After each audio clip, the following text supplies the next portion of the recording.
Chris Classic. 2016. First of all, I'm a New York nigga. New kicks, new chicks, and new fitted. You can put me anywhere, I'ma kick it. 125th G-Dep, let's get it. I hate when niggas say you make real hip-hop. I will still fuck your bitch in Gucci flip-flops. The problem is if I say anything intelligent, you call it conscious like it's somehow not relevant. I agree that this ain't really for KOD, but say la vie out the bows in the SUV. On my way to the Black Oscars, the late Oscar Grant is getting honored. Somebody tell Ryan Coogler he's a monster. And Magic and Jordan will be the sponsors. Yeah. Welcome to the Misfits of Comedy Podcast. It's your boy C.H. Travels in the house. It's been a minute. Y'all took a month hiatus. Need to relax, get my mind together, chill out. Summertime, man. I needed a break too. But I missed y'all, man. For real, it was hard. Wednesday's not coming here, so it was all good. I got to go home to New York for a little bit, for a couple days. I would say it's relaxing, but I'm lying. Because it was 101 and 102 degrees in New York. And you walk everywhere. Because normally I would bring my car out there, but I didn't feel like driving. So you walk every fucking where. And it was clear that God was punishing you niggas for the way you acted. So he's a Knicks fan, but you niggas showed out and gave you 102 degree weather. Because y'all was passing out. Little did y'all know that Jesus was a Spurs fan. Shit. Y'all niggas are showing out. And it was hot in the motherfucker. Spurs fans on site. That shit was so fun. Spurs fans, Cleveland fans, Hawks fans, y'all niggas was whooping niggas ass in they city. Step out in black and white if you bad. That's right. That's right. So, hey, definitely if you ain't a Knicks fan, you was converted to one goddamn this summer. But all right, I got my guest here, Mr. Nico Smith.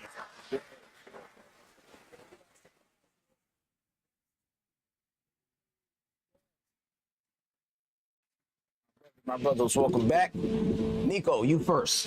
Where are you from and how long you been doing comedy, sir? I am born and raised in the Atlanta, Georgia metro area. I am a Grady baby. Oh, shit. We have that conversation every fucking time. Nobody get Piedmont, North Side, no other fucking hospital any love. Emory? No, Emory babies at all. How the fuck is that possible, Grady bro? baby, bro. That just means you were born without insurance and shit. When you born without insurance, goddamn, they hand you off like a football play, goddamn. You're like, here, take your baby and get the fuck out. So I'm like, nah. Tommy, how long you been doing? Man, it's been over 10 plus years now. Yeah, same for me. Yeah, 10 plus years. And where you from? I'm originally from the Midwest, then we relocated out here down south, so I actually claim south.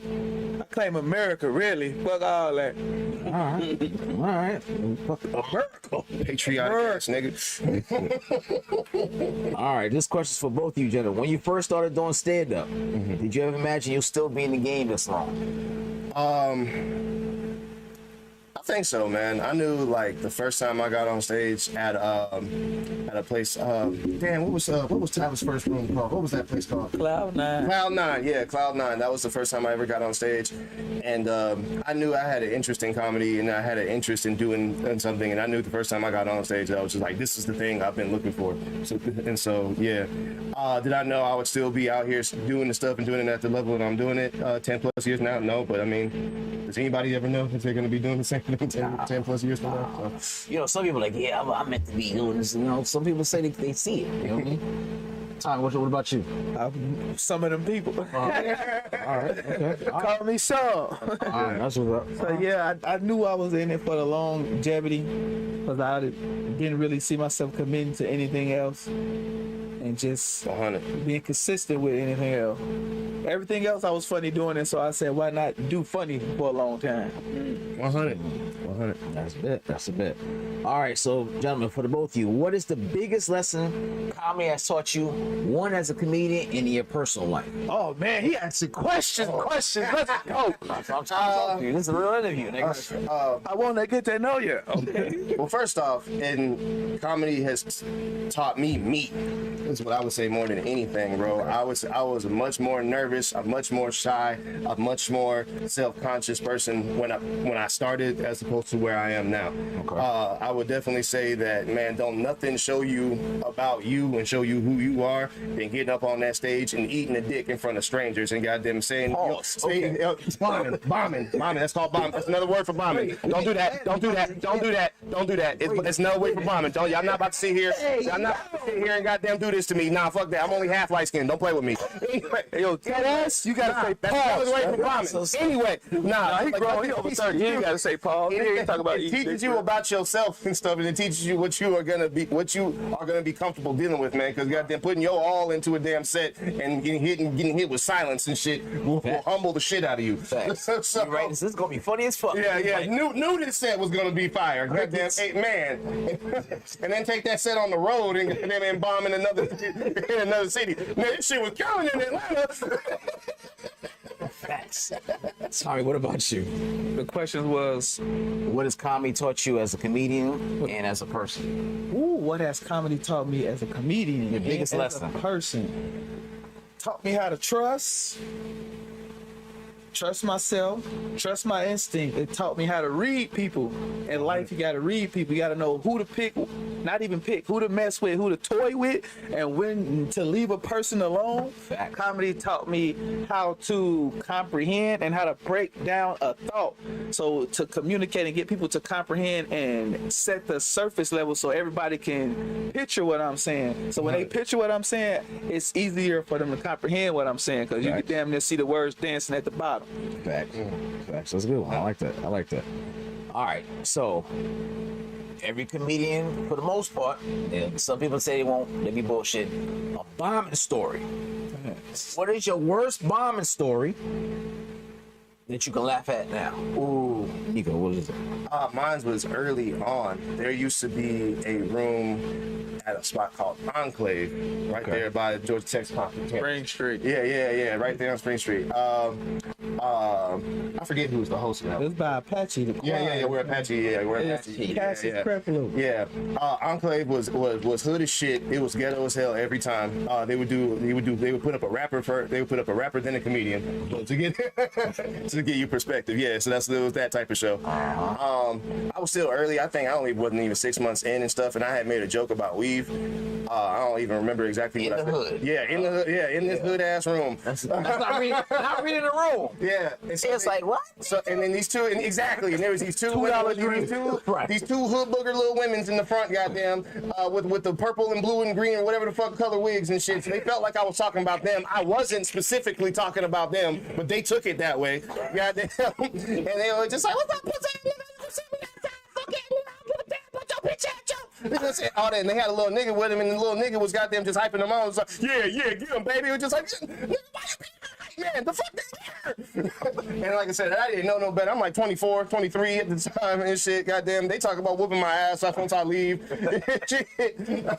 I'm getting scared. Goddamn, I didn't even finish my set. Goddamn, I just left afterwards because I was sad. I was sad and mad. I got in my car and left and shit, but I felt better, goddamn, because I seen them same niggas walking towards the martyr.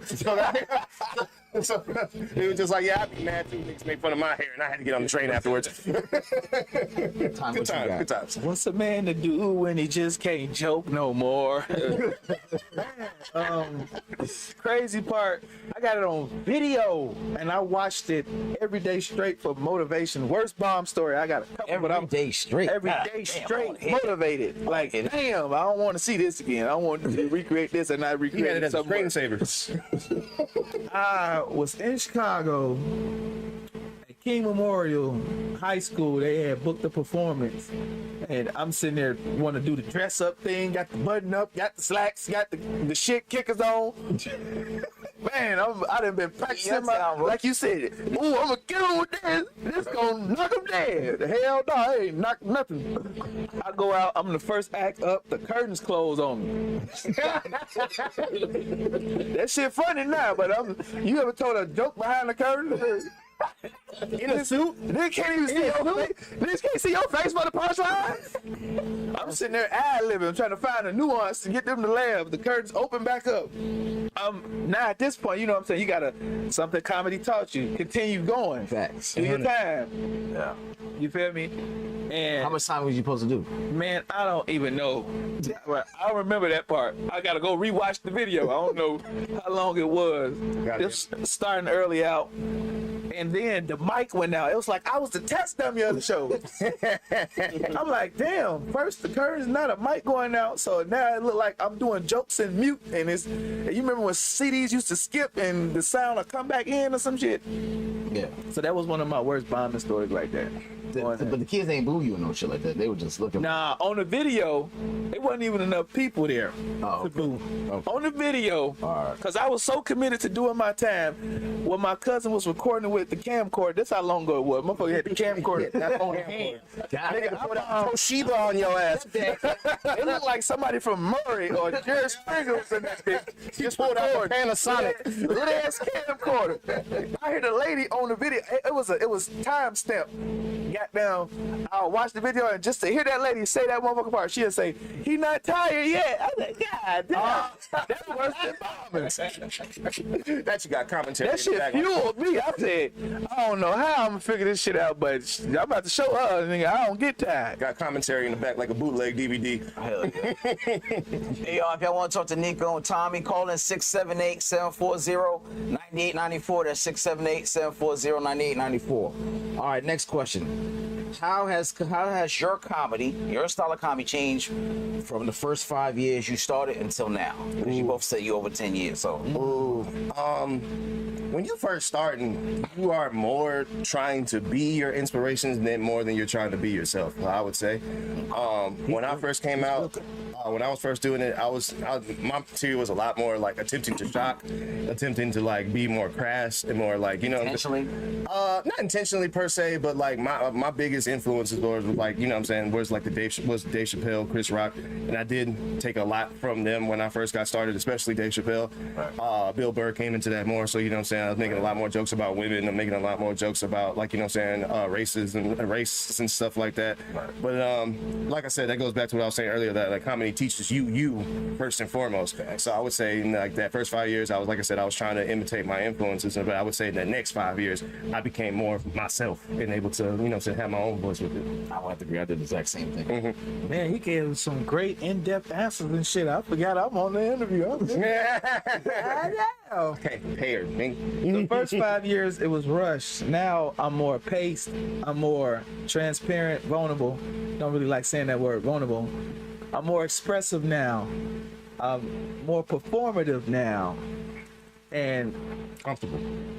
that's what it is. It's more like a performance. It's well balanced now. It's structured. At first, it was just improv, energy. So now it has to. I understand flow now. So now I want it to flow. Every moment ain't supposed to be a high moment. Sometimes you need a low moment to get a good one-liner or say one comment, put a tag. So I had to learn. I had to apply structure. I was always aware of the structure. I just wanted to have like, okay, funny as fuck. I want them hollering at every joke. Nah, nigga, treat it like coochie. You gotta let this shit build up. 100. All right, so with the landscape of what comedy is now, we got content creators out here trying to do stand-up and all that kind of stuff like that. It's a lot of crowd work. Niggas ain't writing like that. Just heavy on the crowd work. How do y'all feel about that? Are y'all heavy on the crowd work type of comedians? Or y'all, do you write? Or how do you balance a little bit between the both? Yeah. I definitely write. Most of my jokes are written. But the comedian that actually me and Tommy went on tour with in our first year, well, not my first year, he was like a real good crowd work comedian or whatever. So I got that education from when I first started into it. There's a skill. It's a skill set, just like anything. Like improv, that's a skill set. Being able to act, that's a skill set. So that's just something else that can just be in your wheelhouse. I don't know if any skill set in entertainment needs to be 100% your thing. Right. You know what I'm saying? So yeah, but it needs to be invested in equal measure to your stand-up, to your acting, to your, you know what I'm saying, your content creating. Like I said, it's just a skill set and everything. Once it becomes the only thing that you do is when it becomes a problem. But then also, it's like easier to put out a stand-up clip, you know, I mean a crowd work clip than it is of your actual joke that you've written and you've refined over whatever amount amount of time. So yeah, that's just easier. I look at like crowd work clips as like it's like comedians mixtape material. You know what I'm saying? Like that's the stuff that you put out for free or whatever. You know what I'm saying? And the albums is the stuff that spend $1 million on that damn sample for one song. Like you know what I'm saying? Yeah. That nigga's paid for. Exactly. What you got, Tom? Crowd work is part of the art form. Like you said, it has to be a balance. That's part of reading the people. Yeah. That's getting them engaged. Crowd work showed me that that's happening now. Everybody see this happening right now. I asked them something, or whatever comic doing it, asking them something directly right now. We all hearing it. We all seeing a response like a normal conversation like we would have right now. Yeah. And like we were just laughing at a moment that took place at the present. Right. So it ain't something that you picturing for us, because we here to see this in the time. And now, like, after going deep into studying it, seeing how like that's your moment to give somebody else some shine to where they can feel like something. Right. So they'll leave with that like, oh man, when you ask me where I work at in my marriage and shit.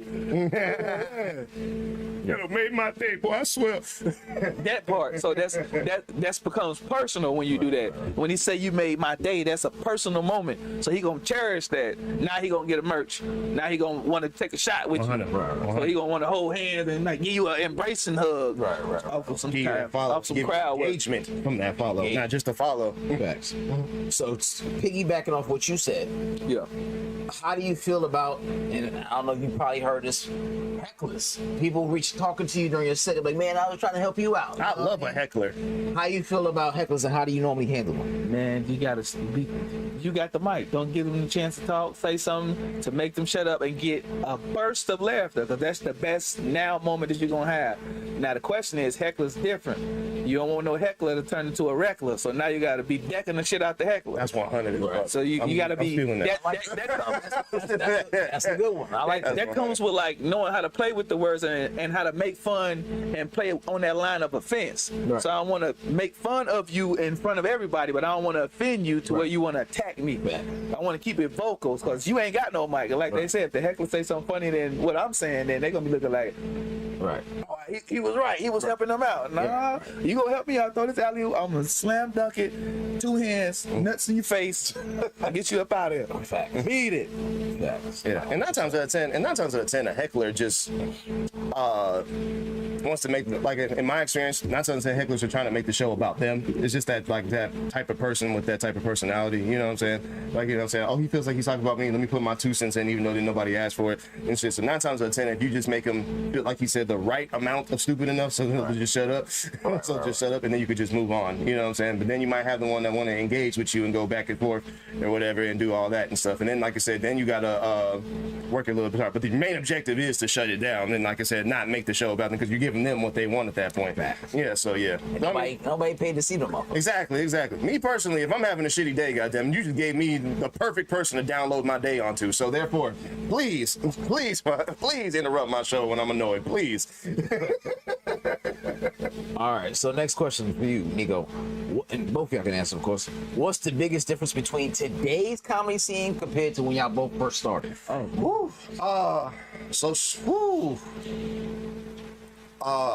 would say TikTok, for real. Because TikTok wasn't a thing when I first got there. Just TikTok, not social media. Not so. I would say comedy was already trending to where we're at in social media when I first started. Like I said, I started in 2014. You know what I'm saying? Posting more clips, having more of a presence online and everything. You know what I'm saying? That was already starting then. I would say COVID and then like TikTok accelerated that and pushed that forward, like, and it shot that forward, because like there was like that 2014 to like 2019, it was like slowly moving towards that. But then once TikTok and COVID happened, bro, that shit was in a year, and now it's all that. You know what I'm saying? So I would say that was the main thing. I would say that people's attention spans are even shorter than they were then. It's definitely harder to get people to come out to come see comedy, and especially at a local level to support local stuff and shit, because like I said, so many options and people just don't have the attention span for it. But there's definitely still an audience for it and stuff. And he said you still got the Netflix as a joke. You still got, like I said, there's definitely still a craving and a market for stand-up and shit. But it is, you got to be specific with who you're trying to get to your shows and who you're trying to get to. That's what I would say more than anything. That's what says you? You said what's the difference between today's comedy scene and then when you first started? Man, today's comedy scene, they ain't looking to establish jokes first. They building a fan base. They going to get subscribers. They ain't looking to go and get 5 minutes to go out and hit the road. Nice. They going from their house, setting that camera up, looking in that camera, creating characters, doing clip work. Like you said, they work in social media to get people to want us to like them, Right. to get people to see them, like them, and want to buy them. That's the biggest difference that I noticed. So I was in like when I started, it was transitioning. So people was like a set was everything, a type 5, a type 3, and a versatile set to where you can relate to the black side, the white side, Spanish side, where you can go and your jokes have value. And now it's reversed now. And I get it, it makes sense, because if the goal is to make money, how you gonna make money? People gotta come out and spend money to see you. Sure. People gotta buy drinks, people gotta buy food, people gotta buy merch. Which is why promoters be like, yo, how many followers you got? Come on now, that's why that's normal. You gotta be funny. You like, how many? You know what I'm saying? First, you know how pissed off it is to go and see fucking Charleston White at fucking Uptown? Hey, man. Like, this nigga's a character. And he exactly. And he fills up the room He does. with police surrounding the stage, but he fills up the room. Yeah, This nigga ain't he's a product. He's an entity. That's what I'm saying. It's less about you selling yourself as a comedian, like you said, selling yourself as a product. And say Charleston White, his product is Foolery. Yeah. It's super coolery. I was like, this is some bullshit. You know what I'm saying? But he's been out. He's been in Atlanta Comedy Theater.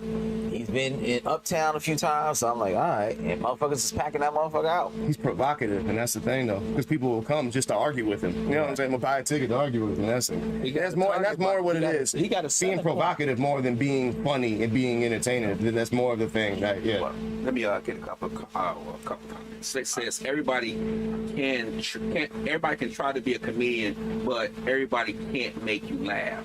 That's true. That's 100. Late Line Love say that's true. I guess what you were saying about Charleston White, and that's it so far. Okay. All right. I have. What is the toughest audience you guys ever had at a venue, and how did you win them over? Man, Charlottesville, Virginia. I never forget that. Charlottesville, Virginia. What's the venue called? I don't remember the venue name, but I definitely remember the town. Okay. It was the second show. Okay. They wasn't laughing at shit. I won them over when I dropped all material and just was right here in the moment, just to get them to laugh. Just saying stuff about Charlottesville. Then they got a couple laughs, and I was like, okay, I was hosting, so then I had to bring up the act. So I thought it was just me. When I seen all the other comedians go up, because the first show was flawless. It was like you couldn't miss. Right. Everything hit. You say the stupidest shit. Popsicle. And then it was great. It was even that shit up. You say you do the second show, they just staring at you like. What time was it? But niggas needed a nap. Man, it had to been like 9:30. Yeah, it was probably that. Cause this Charlottesville, we still went out to the club and bar after it. The show wasn't that long. So hell yeah, that was the toughest crowd. All right, what you got? Me, New York, actually. When the Creek in the when the Creek in the Cave was still in New York, I was on a show. I had managed to get myself on a showcase because I did a show down here at the Tabernacle. They connected me with the people up there. I was able to get booked on this showcase up in New York. But this showcase in New York, man, like everybody on this showcase had like major credits. This guy's a writer for Conan. This guy, goddamn, is a writer for Adult Swim and shit. And then they brought me up on stage and it was like, this nigga from Atlanta, give it up for yeah, that's exactly what it did. That's Shout out Shannon Christmas. That's exactly how she brought me up. Yeah, everybody else there was like, I don't even know how this nigga got here, but whatever. Anyway, so yeah, I brought up, so they just wasn't fucking with me at first and shit, because they was like, they didn't even feel like how I was tripping. And then, so I was trying going into my material, nothing. Went to more material, nothing and shit. And then I just started making fun of New York and shit. And then that's when I got to. It was just like, I don't remember what I said and shit. It was just like, yo, I bet if we had this fucking show on a stoop, everybody'd be like, ah! or whatever I said. I don't remember. But yeah, but that was just, like I said, once I was just realizing that they just wasn't going to hear my material because they didn't feel like I was supposed to be here and shit. And I just started making fun of them. I got you. All right. But New York is like that. You know what I'm saying? You about to win, niggas over. And if you're not, they'll tell you, get the fuck off the stage, you suck. Similar to Atlanta. You know what I'm saying? All right. What's one career moment or one moment while you was doing comedy that made you go, I think I really made it? I wouldn't say made it. I would say it felt possible. There you go. Yeah. When we went on tour, well, I went on tour my first year with the comic I was telling you about. You can't say his name or something. You got to. Oh no, he a dickhead, so I don't want to give him no. All right. We got signed an NDA or some shit, but go ahead. Yeah, no NDA. NDA. He just now. Yeah. You go with that. Y'all know, anybody in the Atlanta comic scene know who this person is. So you know why I ain't gonna say his name. All right. But even though he ended up, you know what I'm saying, that relationship ended up not being nothing and shit, I did see a lot and I did show a lot. And said when we went all throughout Florida and we did multiple shows throughout Florida. I think we was in Naples, we went to Gainesville. I forgot where else we went. We did like something like four or five shows. Something like that. I don't remember. Off the Hook Comedy Club, we ended up there. So in the course of just doing all the shows and just going throughout Florida and then booking stuff as we went along and stuff, and like, you know what I'm saying, popping up, finding random open mics and just doing the shit. And then every show that we went to, goddamn, I had a good set and stuff. And like I said, it was my first year. I was just like, this is some shit that could actually happen. Right, we was in hotel rooms. I didn't pay for nothing. Like this can really happen. Right. Nice. Yeah. What about you now?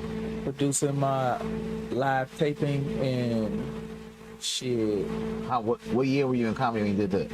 I remember that. 2019. Okay. So yeah, right before COVID.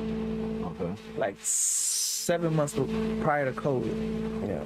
9 months prior to COVID. 2019. Betting on myself, getting the venue, putting all the material, not all, but putting together some material, coming up with a thing, buying the venue, packing out the venue, selling merch. I was like, oh, okay, so now this is what you repeat. You find a city and you repeat this. You find you go and you build a base and you build connections and you just repeat that. Facts. That's right. He's selling himself a little short, man. My boy packed out Cats by himself. Yeah. Packed it out. With a surprise guest, Lil JJ didn't. That was unplanned. I was like, oh, okay, well. It actually felt like, this is what I was dreaming of when I was younger. This is a step in that direction. That's dope. Lil JJ just popped up and said, let me get a couple minutes. I worked with his family. Okay. So his family said he was gonna come. He's like, I'll see if, I ain't no telling if I'm gonna come. So I'm like, all right. So when he came, he walked in, and JJ walked in. I'm like, bitch, you wanna go up? Right. Hell yeah. Let me give you some time on this mic real quick. All right. So how do you keep your material fresh after so many years of doing comedy?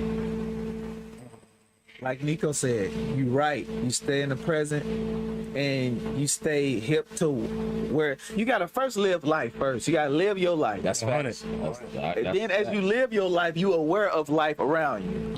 So I'm gonna live my life and then I'm gonna be aware of life. So that's how I'm gonna keep my material fresh. Because you got new slang every year. You got new music every year. The concepts don't change. Right. But it's still the same, like new, like, you know what I'm saying? Now the women saying period. Right. Yeah, I got you. I would say it's the same thing, kind of piggybacking off of what he said. It's like as times change, like your material can change, like with it. Because I used to tell a joke about Mexican taking all the stuff that they built all back to Mexico since they want them out so bad. So Mexicans walking over the border with a bunch of houses on their back.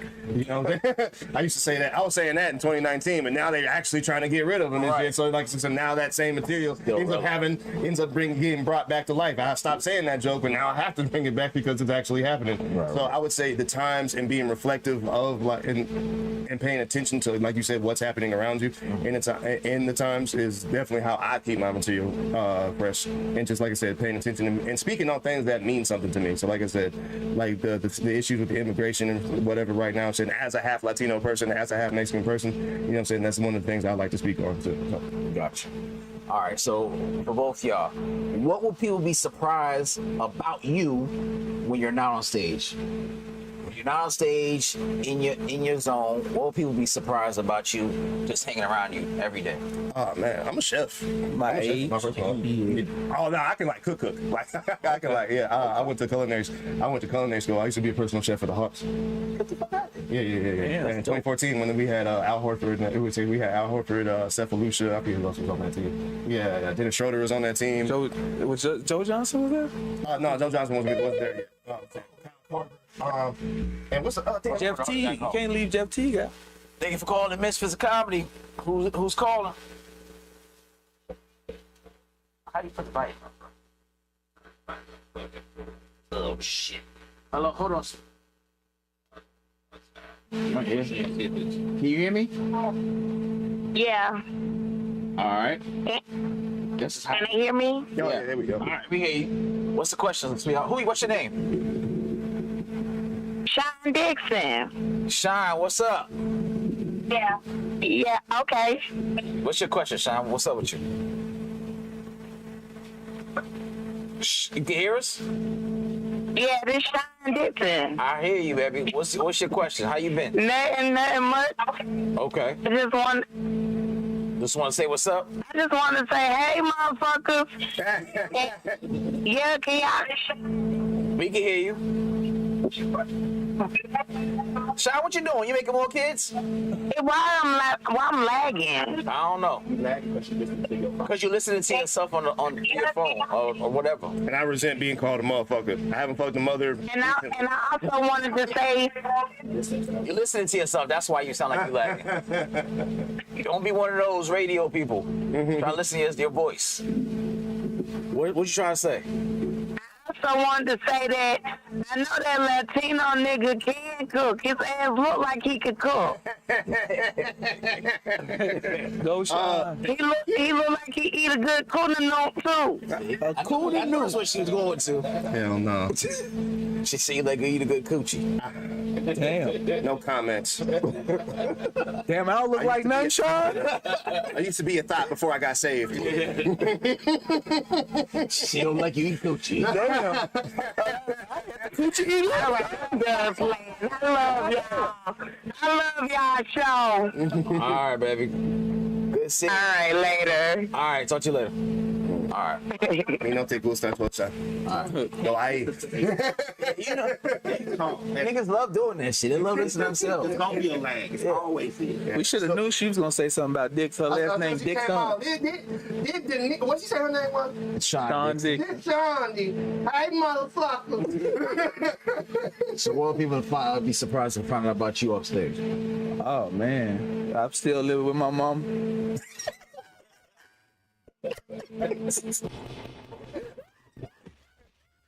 Surprise hell, man. Man, if I could, I would too, goddamn. Shit. If I could, I would, bro. Oh my Let me god. come over your house. No, let you come over my mama's house. Oh man. You know, niggas be like, my mom and my roommate. My mom live with me. And I don't know, nigga, I live in the basement. As soon as you go to the basement, nigga, you live with your mom. Your mama don't live with you unless you got the master bedroom. Facts. Facts. All facts. You got the big closet. Yeah. Walk-in closet. Your mama don't live with you. All right, so if you can give one piece of advice to a new comedian with only 5 minutes to get on stage, what would that be? Have fun.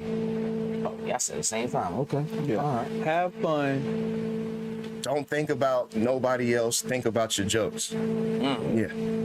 Cause Breathe. Yeah, exactly. Have fun, breathe, and make eye contact. Yeah. Make eye contact. And connect with the people. I'm saying. And, folks, And then I would elaborate more on that. Like, have fun, breathe, connect with the people, find a way to connect. People connect through emotions, so that's how you're gonna get your connection. That's what I say. Focus on your set. You are not about to get this hour off from you're getting your first 5 minutes, man. Build that set and just focus on where you at. So even I did that when I first got started in shit, thinking, you know what I'm saying, thinking over the horizon instead of being here right now and focusing on, like I said, yeah, where I'm at. How we skip the basic? Let them laugh. If they laugh, let them. Yeah, 100. That's what I tell them. Scratch all the other shit. If they laugh, let them. Right. Yeah. Learn not to step on your jokes. Miss Top Notch said you look like you live with your mom. Tell Miss Top Notch, them braids take too that crispy. notch off the top. You know what I mean? Who did your hair? My mama. Yeah. Fresh parts, gel. I got edges and shit. All right. So with cancel culture being what it is, do you think comedians have to be more careful today than they did back in the day? No. Most definitely, because people is seeing like that's a way for them to attack you. That's a new way to heckle now. No. If you ask me. I think cancel culture is a little overblown because 9 times out of 10, anybody who gets quote unquote canceled and shit be right back where they was like a year later. So it's like it doesn't really, depending on the person and shit. Obviously, there's levels to the shit. R. Kelly deserved to be canceled completely. You know what I'm saying? That's one example and shit. But then like Aziz Ansari had the shit and shit, and he was working the next year. Like, you know what I'm saying? It just doesn't mean anything in the grand scheme of things. It's just for whatever sect of people who don't like you to just get their little voice off and shit. But if you was already working and you didn't do nothing truly heinous, it's really not that, you know what I'm saying, not that big of a deal. Now, I would say comedians get they self-canceled, goddamn, doing doofy shit, like, you know what I'm saying? End of the day, when we was on tour, we listened to a podcast with Ralphie May, and he was goddamn going about how you supposed to move in this business and shit, bro. If you, generally speaking, if you're not being an asshole to people, goddamn, you paying people what you said you was gonna pay them. You're not goddamn trying to fuck every goddamn bartender and server at every club, goddamn. If you just, like I said, just being cool and just not being a weirdo, you really don't have to worry about it that much. That's fair. Yeah. That's fair. Hey, if you a promoter, pay the motherfuckers the day up. Bro, oh my God. Yo, let me get my money together first, and I'm gonna sell you later. Yo, I hate those type of promoters. Anytime I'll never do your show again. You supposed to have that shit already ready on the Oh, God. Oh, no, you good. Yeah, you supposed to have that money no matter if 5 people show up or 10 people. Anybody who never known, and I did produce shows, them niggas getting paid no matter what the fuck shows up. I have money on this side set, and I'll pay myself, I'll recoup myself back from the tickets. But if I leave that motherfucking venue and I don't walk away with the money in my fucking pocket or in my cash app or whatever, now niggas gotta get violent. I'll never do that shit again. Now niggas gotta get violent. You know I what want I'm my motherfucking money. Yeah, before I touch this mic with the rest of my bread. You know what I mean? So that's how I throw that in. My bad. Nah, That's just what it comes down to. Speak your truth. Be about your word. That's just all it comes down to, bro. If your reputation is everything in this shit, because 9 times out of 10, it's your reputation with the bookers, it's your reputation, well, not so much with the other comedians, but a little bit, and just your reputation with the people that are putting you in a position. If you have a solid reputation, you don't have nothing to worry about. Facts. Yeah, so like I said, the best way to do that is to do what the hell you said you were gonna do. Your name No if and yeah, no if and but anytime I don't ever paid somebody, I said this is what I'm paying you, and I pay you right after you get off stage. So there can be no issue. At all. All right, so I got some rapid fire stuff real quick. Questions. Somebody saying something? Yeah. Hold on a second. Miss Top Knot says, pay what the fuck you weigh. Absolutely. That's Jadakiss line. Pay like you weigh, baby. Oh God. All right, so rapid fire. Either or. Who's your favorite comedian of all time, Tom? Oh man, there's so many genres. That's Nico got to go first on that. My big 3 is Bill Burr, Dave I'll give you a big 3. Let's give me one right now. All right, if I only can pick one, it's Chris Rock. All right, we go to your top 5 in a second. Richard Pryor. All right. You like club or theater? You want comedy at club or theater? Theater's pretty dope because I did Tabernacle. That was pretty fucking cool. Yeah, that was awesome. Club. It's more intimate. All right. Early show or late show? Late. My mama named Shirley. I want my show early. Would you rather deal with a heckler or a silent crowd? Heckler. Silent crowd. Heckler, okay. What joke you're tired of being asked about? What joke that people know about and you're tired of them asking you about performing that joke? Do you have a joke? Black and Mexican shit. Okay. In general. No, I ain't got no joke that I'm tired of them asking me about. I'd just be honored that they want to hear me say something that I didn't say, that they didn't heard me say already. Low-key, low-key, that question's a blessing in disguise. If anybody remembers your shit that much, that they're asking you about it. Yeah, that's low-key a blessing. I don't feel like I feel like, you know, when you have a really good show, when niggas come back and tell you, oh, Tommy, when you said such, man, that was my favorite part. Yeah. If you can tell me exactly where that shit, man. That struck a chord in their brain, in their mind, and in their soul. That's a connection. Out of here, bro. That's the best ride back home. Mm-hmm. All right. One comedian, whether they're well known or not, one comedian that everybody should know, that you guys personally know, that everybody should know. Best kept secret. Charles Kozart. Storm Artiste. Storm is dope. I did a couple shows with Storm. Absolutely. Storm Artiste is one of my favorite comedians, period. I put her up there with the Dave Chappelle, Bill Burrs, and all that. I love that woman with every bone in my body. Shout out Storm Artiste. Hey, Storm. Storm is dope. I did a few. Storm's been here too.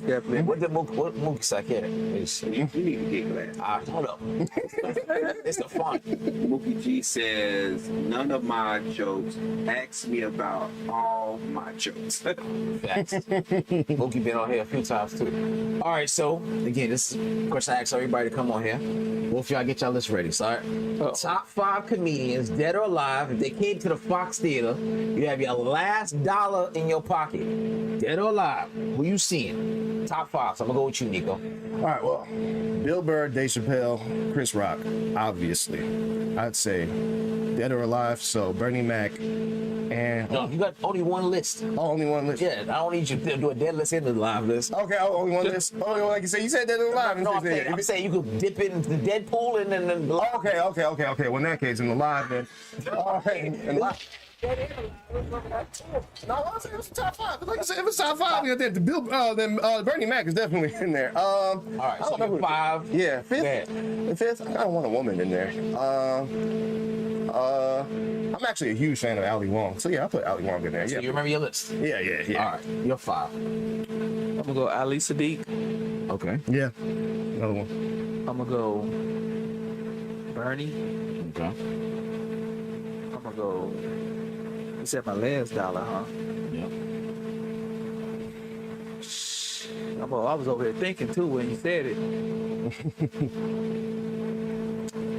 Of course, Richard. Transcended. I'm gonna go Damon Wayans. Facts. Damon's a beast. And then that last one is gonna have to go to. I'm gonna give it to somebody off social media because that's the era that we in. Somewhere between Country Wayne or DC. DC on fly. Yeah. All right. So, y'all got you. Remember your list, right? Right. Netflix is cutting you a big check. One night live show. You got 4 spots. Somebody's got to get left off. You got an opener, feature, headliner, and a host. Who's in the positions and who's getting left off? Go, Nico. Well, Bernie Mac's dead, so he's obviously getting left off. That's it. I'm saying, you brought it back for the dead for one night. He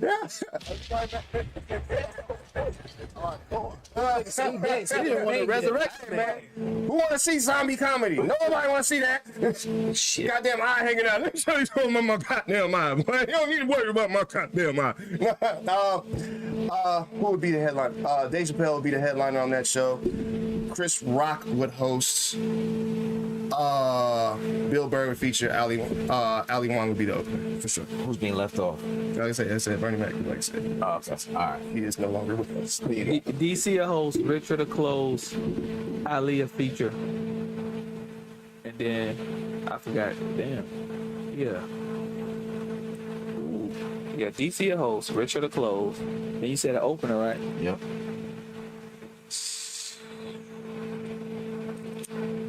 I give it to Damon Wayne. Interesting. Very interesting. Okay. He gave it to the New Jack. That's a clear line. What you got? I think Mookie G think he's part of it. Mookie G says 1, Mando, 2, Tony Baker, 3, Tahiri Moore, 4, Joe Coy, 5, Miss Pat. Miss Pat is amazing. Joe Coy is amazing too. There's some good picks on there. Joey Coy is good. Yeah. All right. So now we're going to get into our topics. All right. You ready? Let's do it. All right. Let's go. We have, and again, these are all true. Weird or not, they're definitely going to be weird ones. All right. A man from Gilbert, Arizona was arrested after allegedly pretending to have Down syndrome in order to manipulate female caregivers into bathing him in caring for him. According to reports, investigators said the 31-year-old man deceived multiple caregivers by faking a severe disability and presenting himself as mentally impaired during arranged care visits. Authorities later charged him with multiple offenses related to fraud and exploitation after deception was uncovered. Nah, bro, let that man free that man. He wasn't nothing but believably retarded. How far you want to go to get bathed by some goddamn women? He fake being. I wouldn't do that at all. I could wash my own I'm ass. willing to go is in the tub. She got to be already in that motherfucker. That's about as far as I'm going. He faked having Down syndrome. Come on now. You know how you got to look down. How you create that much That's what I'm slob? saying. How you create down? He just woke up sleepy every How you create syndrome? Slick on his name, so she can put it in the description. Who sure? That's Tommy. Yeah, That's Tommy. That's Tommy. Yeah, DATSTOMMY. Okay. Thank you, Slick. Yeah, that's crazy. That's when you call you committed to it. You got to commit to the lie. Man, come on now. bro. My man. Now your dick hard. You You got to drool a little bit. Now she all in your head. Back to the dick. Oh, you supposed to be syndrome. Man, this wasn't nothing but Doofy from Scary Movie. Nobody kill her. Clean my room. No comment. Smell my finger. Special Officer Doofy reported for duty. He grabbing titties and everything. What's this? I don't know. I've never seen these before. I'm looking for a lump. I thought breasts was something you put in the fryer. Oh my God. All right. The next one is a New Jersey father agrees to a 3-year plea deal after fatally punching a 70-year-old white man who was repeatedly calling his children the N-word. Judges said he should have called the police instead.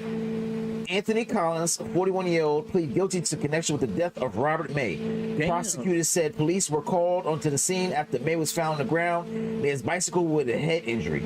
May initially refused further medical treatment, but authorities said he was later taken to the hospital where he acted erratically and later died from those injuries. So he literally knocked the life out of He him. knocked the shit out that motherfucker. Hey man, talk shit, get hit, bro. You wouldn't have to worry about getting hit. You wouldn't call nobody a nigga. He had to protect his kids. Hey man. That's it. How we gonna End of the day, how old was he? He's 41. He was 41. End of the day, right? You know what I'm saying? Don't put your hands on no old dude, no old. He ain't person, have to hit him that hard. He ain't have to hit him because at the end of the day, bro, you just whooping ass on the old person, a geriatric. You know what I'm saying? But at the end of the day, you ain't about to be calling my kids no niggas. So I mean, He had a flashback. He was like, I remember when you niggas were. oh no! What? Oh no! Can't do that. Hey, bro. Gotta get that Look, ass, man. When you play games like that, what happens to you happens to you. Like, you know what I'm saying? Like, nah, should he have per se hit him? Not per se, but I know you wouldn't have been open to getting hit if you wasn't calling nobody a nigga. So That's it, man. Shut the fuck up, dog. exactly. Don't be calling my kids riding their bike, doing whatever they mind their business. Like, hey, you nigga. That's Nah, it. don't do it. Especially when it's the playtime. This is the time they supposed to be burning their energy. You just fucked up. Now they gonna be up all night. I'm saying. Fucked up the whole vibe. What? All right. Next one says a study involving around 800 men found that those who frequently take selfies of themselves on social media are considered or tended to have score high on traits associated with narcissism and sociopath. 800? Researchers also observed that men who spent more time editing their selfies before posting will more likely show high levels of self-objectification and narcissistic tendencies. So they're pretty much saying if you niggas take selfies, you're a narcissist and a sociopath. You're a crazy. fucking psycho. I don't know if I disagree with that shit. I mean, because I don't take a whole lot of selfies or a whole lot of pictures and shit, bro. That just goes back to what we was talking about with social media and shit, bro. It's just like it's a look at me culture and shit. Like, you know what I'm saying? If you on the counter and shit, trying to get the best pose, Well, I'm nigga, telling How you a man got them editing your pictures and that shit? shit sociopathic. Yeah, how you a man, bro? If you don't go change some spark plugs or something, nigga. You trying to find the perfect lighting. Right. Go change some oil, nigga. Let me fade that editing out. pictures. Then you editing the picture. Nah, bro. Does dick pic count though? Hell yeah. That's different. That is selfie. That's That different. is a selfie. That's a part of yourself. That's your lower self. If you a psychopath, you just got a bunch of dick pics saved to your shit. Out like fucking lunch. You remember back in the day when niggas used to take the picture biting the lip? Get out of here. Beat it. LL Cool J looking ass nigga. You a narcissist. You're a narcissist and a psychopath. Yeah, I don't like that shit, man. Yeah, So, man. Yeah. y'all niggas out there, Go to work, nigga. go to fucking work. Go, like you said, build the fucking engine. Be productive. Yeah, for real. All right, next one is a controversial Harvard study suggested unemployed women who started taking weight loss drugs like Ozempic saw a rise in employment opportunities after they started losing weight. The study found that women who were not employed at the beginning of the research saw employment rise by 27% after 6 to 7 months, or roughly around 18 months after starting taking Ozempic. Single women also saw marriage, or they moved in with their partners or whatever, by 29% as well. So after big women were no longer big, motherfuckers were able to employ them. They were getting hired at a higher rate. Well, it depends who was doing the interviewing. Was it a man or a woman? That part. If it was a man, goddamn, don't nobody want to be surrounded with a bunch of women that's not fuckable. Now everybody in his room that hit a big girl before. I didn't say I didn't. No. I didn't say I did. Who discriminating? No lies. I'm just saying. He said, now that they done lost the weight, but you still got the shape of the fat. So, I'm just saying. You still got the elephant head arms. yeah. You know what I mean? The tire around the back, all that kind of shit like that. Look, man, end of the day, bro, when it comes to like interviewing, so as somebody who's, I've had to interview people and stuff, bro, people like, you go based on what you just see from Jump Street and shit. What, like, generally speaking, when you, like, if you see somebody who's like put together, you know what I'm saying, in shape or whatever, so you would think they would at least have the monochrome of discipline that they would need to do this job. You know what I'm saying? As opposed to, I'm not saying much saying like bigger people don't have You was no. a chef. Don't you want a fat motherfucker? Yes, in a restaurant, not in a fucking office. They know what to Yeah, do. exactly. Yeah, they know exactly. They obviously know good food. Yeah, bring your ass in. But like I said, that doesn't apply to like your average corporate America job, though. Like Ike Turner said, what's weight got to do with it? If I can pick it up, I can pick it up. It's whatever. According to If I them, in can't, the office, size does matter. Size does matter. All right. people have their prejudices, bro. That just is what it is. It just is what it is. All right. So a drunk man spends 30 minutes in a heated debate with Muslim migrants before realizing they were only patio furniture, only patio umbrellas. Hilarious. The debate ended abruptly when a breeze lifted the edge of one of the umbrellas, which he thought was a robe, revealing aluminum poles and closed black umbrellas. He then stumbled off and reportedly satisfied with the fact that he thought he won the debate.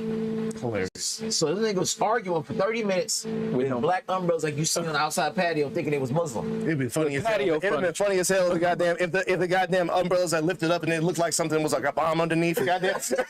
No, wait, I'd be in the back talking about some halal. Wallahi. right, That's one of Scared the those. shit out of them. What was he drinking? right. Yeah, for real. Right. I'm recording all that shit, and I'm fucking with, like you said, fucking with him the whole damn way. Like, oh, shit, bro. Everything I can fuck with that nigga, I'm fucking with. Well, exactly. I'm just putting a video and saying Muhammad is the only prophet. Slick says thick girls sex the best. That was ain't like that shit. Big girl head the best. He went to the motherfucker. I'm saying, bro. I feel like clarified butter. Clarified butter.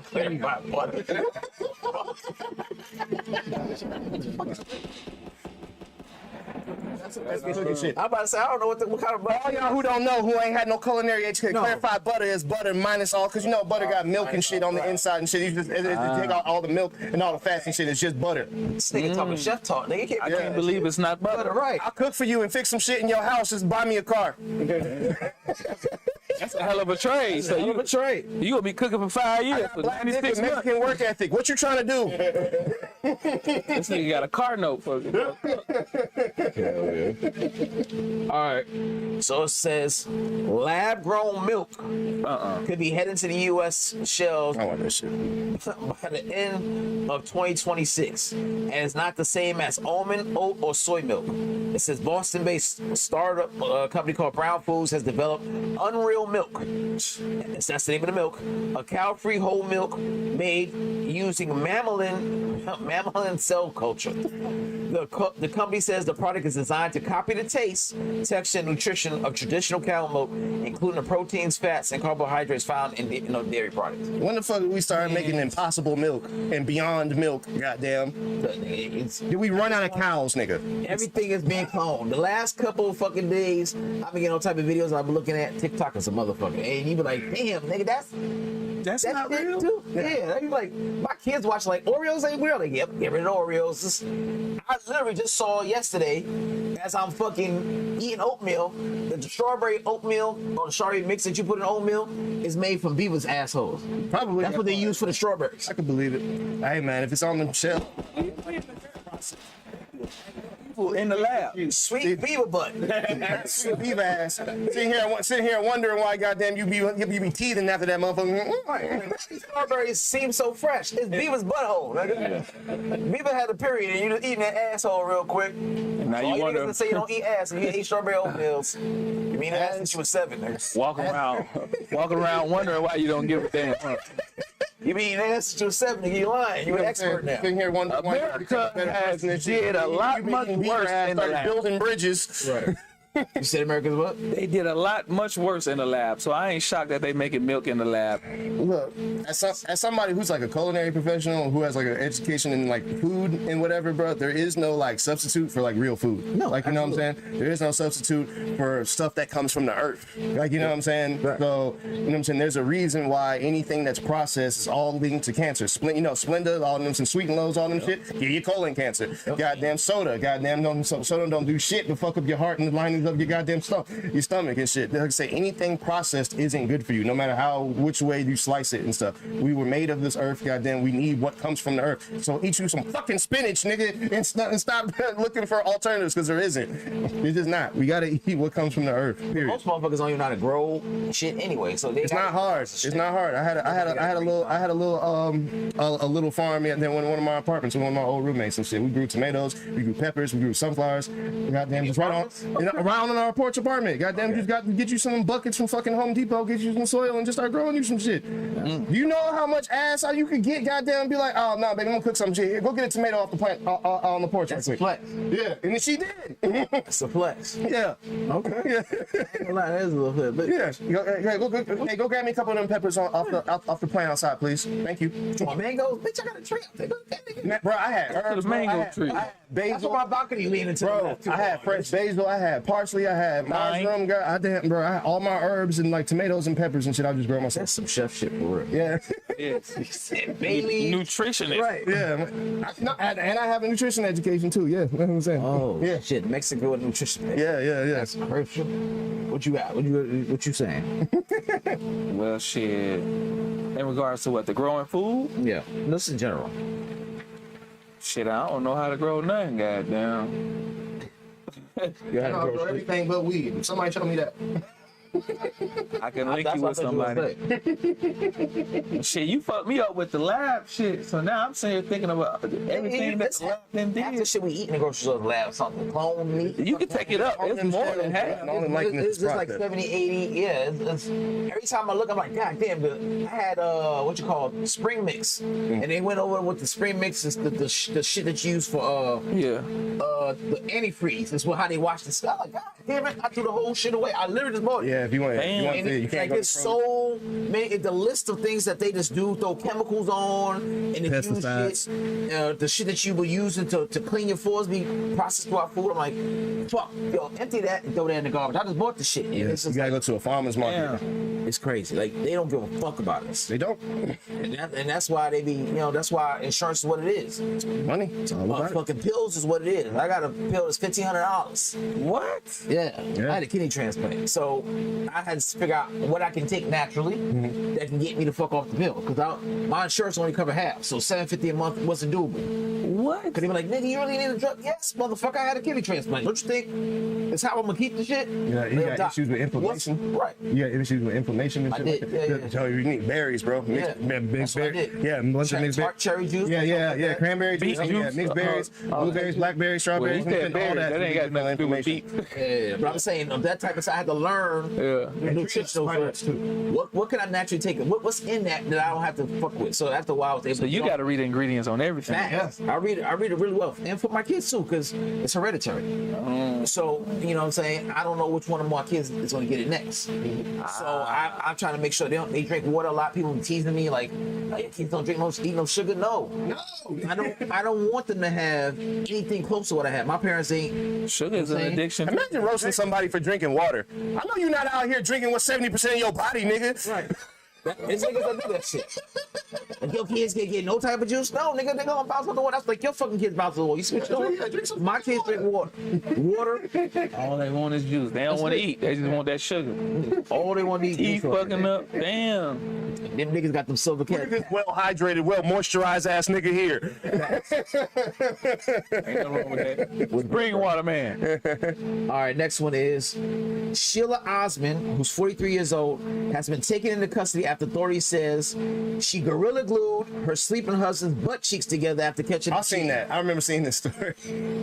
Sheila has been watching Larry move suspiciously for weeks. Late night texts, random errands, and his phone always flipped down, face down. She didn't say much, but she knew something wasn't right. So then she finally found the message and realized that Larry's been cheating. That night, Sheila didn't scream. She didn't pack his bags.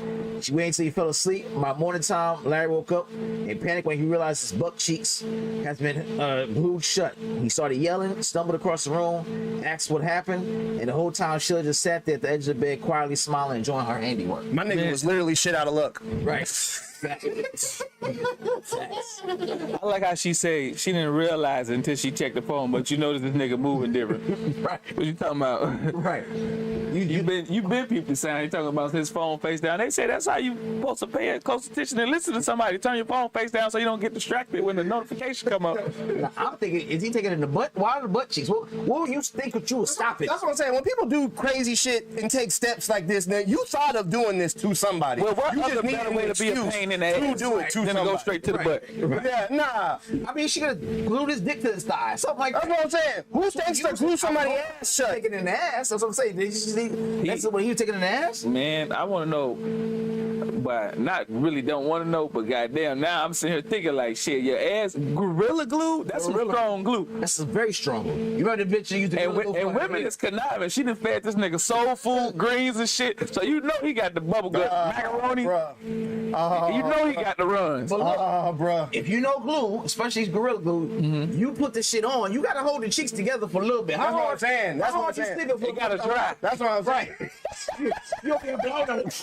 That's what I'm saying. So how much like that's what I'm saying. That's a process that you went through to do that. Right. What made you say, I'm gonna glue his ass together? Yeah, that's what I want to know. That's what Like, bitch, you Leave him. I ain't gonna just leave him. Nah. I ain't gonna need kick to him do out. I'm gonna something feed this to nigga and then get glue his ass shut. Bust him in the head. Nah, I don't want to damage his head. put some grits on him. What?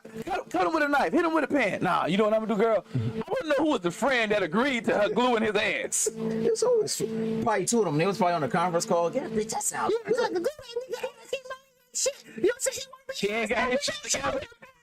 He wanna talk to you like you a piece of shit. Right. He want to mess around and shit. She just kept saying shit all over it. Different type of shit. Glue it. Yeah. So waking up with your ass glued together is diabolical. Yeah, motherfucker. I ain't gonna lie. Now I got an urge to be polite because I don't. Hey, man. I don't want that to happen to me. It's shit like that. It's shit like this that keep me single.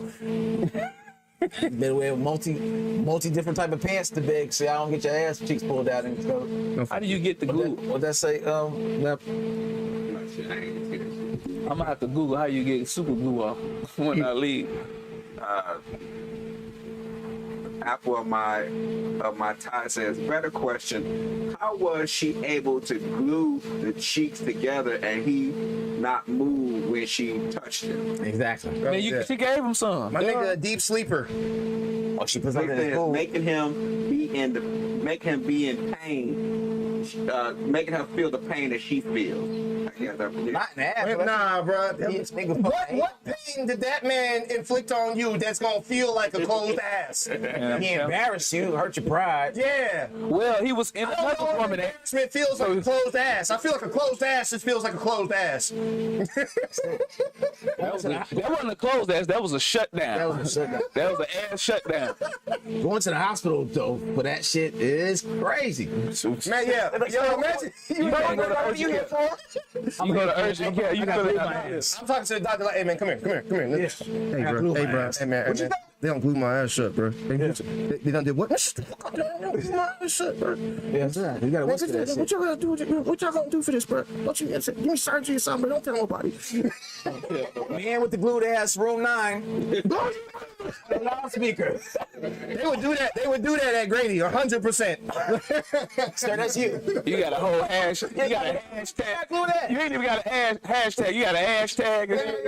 Hell yeah. Now you on them billboards around Atlanta talking about somebody wouldn't be here without Grady. Never would have made it. They said. Never would have made it without Gorilla Glue. She playing all the music. They got ass in it. Ass. Stop. Megan Thee Stallion songs. So, little bitch, why you playing all these damn twerking songs right now? While I'm in the lobby. All right, this is the last one. It's even more diabolical. All right. How's it get worse now? Let's hear it. A pastor's accused of sexually assaulting three male parishioners, 3 people that's part of his congregation, males. This checks out. He told them he needed to suck the demons out of their bodies, according to the court documents. Huh? It was a man too. Oh, Jesus Christ. A man and a woman. There's 2 separate situations. Okay. All right, I saw the man one first. Reverend Dr. William Weaver, a Presbyterian minister working in Linden, New Jersey, said to have performed sex acts on men under the guise of exorcising evil spirits. The 69-year-old ordered his victim to play. He's 69. He ordered the victims to place angel coins on their head and balance stones on their hands before he got to work extracting demons through their semen. And it said all of them had gone to him for private counseling. The alleged right after the man, as well as one woman, came forward to report Dr. Weaver to the church's governing body. So the motherfucker said, "I got to get the demons out your body, but I got to suck your dick to get them out. That's the only way they can get out." Demon semen.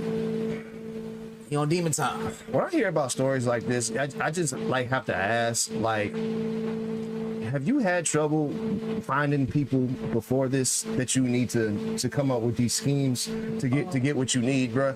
Because like I just don't feel like people will just do it willingly if you just, you know what I'm saying? Male prostitute? Yeah, that's what I'm saying. Like I don't. Why do we gotta go through all of this? And all he didn't have the bread. He was free. He wanted to get the ones Puffy got. He wanted to get what you going through? You going through some tests? Look, there's some demons on your life. You're obviously if you don't just get on Grinder and just goddamn. Let me suck your dick and get it out. Oh. Where was his sound judgment? Ain't no pastor ever. That's a different kind of laying hand. He using his mouth to really bless you. Gospel. Well, you got the gospel that they needed. Apple of my tie says, "Q, too short, shake that money." But I got on. that's the church and he playing this. I don't know. If you go, hey Tom, if you gonna have communion, and nigga, your wine glass is big. It ain't even red. That shit brown. He giving you smoke. If we gonna have communion, he's shaking it. Let me shake it up for you, Tommy. Go ahead. He know all your confessions. You need them a little stronger. Fucking chalice is this big and shit. There's a bottle of wine in this goddamn glass. What? It's one? You feel me? Drop your belt. Let me hear you sing. Come on, Pat. It's a chalice. Nigga, drop your pants. I can't hear your sins right with your pants on. Let me blow on you. Let me blow in you. What type of time you on? That nigga over there. I like my demons. I'm comfortable with them. I'm not comfortable with this. You know he's singing hymns. I know my demons. I don't know you, nigga. Oh, that's crazy. You suck your shit and humming him. What up? What made away?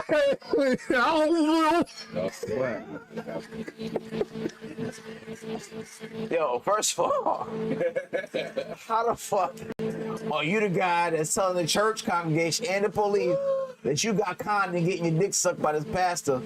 They told you to put coins in your head for balance. Why you said, what the fuck kind of shit is that? This nigga treating you like a stud on the wall? Yeah, just put the coin on there. If the coin fall off, you lose. All right, let me just swallow first and then take it out. This nigga put a challenge in there. He put coins in there. It wasn't interesting enough. Let's try it. The earthly women don't even do that. The women who be all into stones don't even put this the stone Right. before I suck your dick. They don't even do that. Yeah, Erica Badu ain't you put no stone in your hand first. Right. I don't know. She might. I don't know. I wouldn't do it. I'll do it. I do it. I did. What you want to put? People do it. A frog on my head? I put 2 of them over. Then put stone on her. Now you don't see me got them pulling up in fucking parachute pants like motherfucker. That's it. Like Change your life. 30,000 in 2002. Now you come back. You come into Atlanta with wick locks. Yeah, fucking motherfucking fucking Atlantic. Nigga, Nico, my third eye. This figure Nico be saying, beloved. I ain't black and Mexican no more. I'm just black now. Erica Badu. I come in sheets.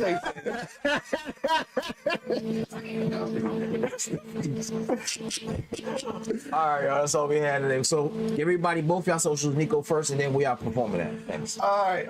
I am Nico Smith. That's Neiko Smith on everything: Facebook, Instagram, Twitter, whatever. Black Planet, I'm the Farmers. I'm on all that. Yeah, I'm on all that shit. Okay.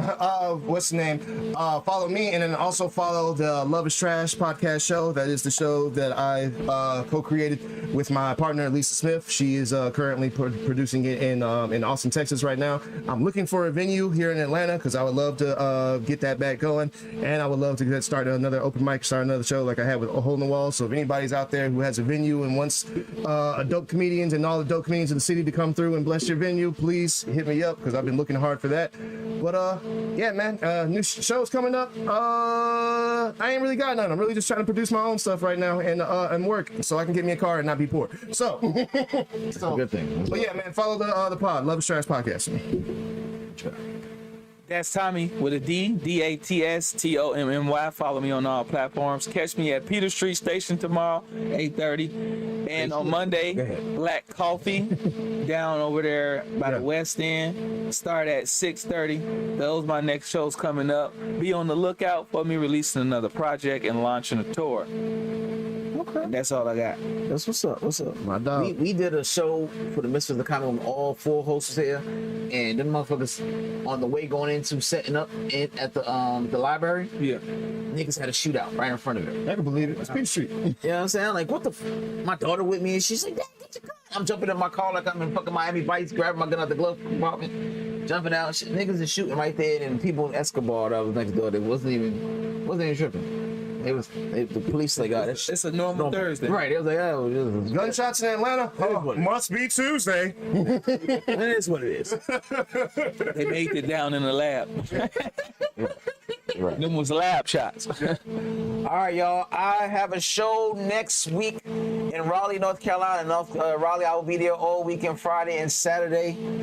First show on Friday is it's called For the Culture Comedy. It is from 7 to 9. I can't fucking say it. It's Cat Yee Restaurant, 2121 TW Alexander. That's in Mooresville, North Carolina. The tickets for that is on $15. It's on my page. Also, follow Miss Chit Chat Productions. She has the Eventbrite a tab that you can click and get your tickets. Next one is on Saturday, Raleigh Brewing Joko. That's from 7 to 9 as well. The address for that is 3174 US 70, Smithfield, North Carolina. That's a free show. Of course, both shows is 2 drinks or 2 or free food items. All right, so minimum of 2 whatever item. All right, come out. It's been a minute since I've been in Raleigh, maybe 2-3 years. So I love Raleigh. I love Charlotte as well. So come out, come support. All right. So then, if you did not see this show for whatever reason, you can watch the show over and over again. All right. We are on Spotify, SoundCloud, iTunes, Facebook, Misfits of Comedy, Instagram, Misfits of Comedy, YouTube, Roku TV, Amazon, all the major platforms. There's absolutely no reason for you to be able to say you can see it. Whatever you like your favorite podcast on, we right next to them. Nigga, we on BET Uncut. Yeah. There you go. That's next. Thank you again for having me, man. I had a blast. No doubt. But until next time, next Wednesday, we have another guest. Same bad time, same bad channel. Peace. Yeah. Adios.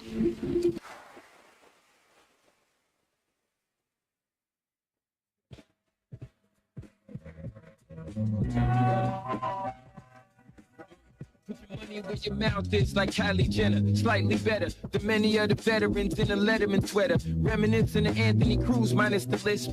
Leave you niggas hella confused minus your bitch. Said she wanna roll with the winners like Maverick. She's a goner, hop in the sprinter like magic. Made her smile like young rolling out of Duval. For a while, I moved more box than U-Haul. I rap for niggas with a mortgage. Just real life, ain't with all that hype beast performance. For fathers and daughters who got recitals. Embellished with the fellas cigar night revival. Give me a V-cut, a Kellen 12 need. Yamazaki copy, I ain't fucking with the P. The only squares that I know, fold in the pocket. Broken down brim when synagogue's the topic. Sipping Manischewitz at home, shalom, Shabbat. See me out, I be alone. And so,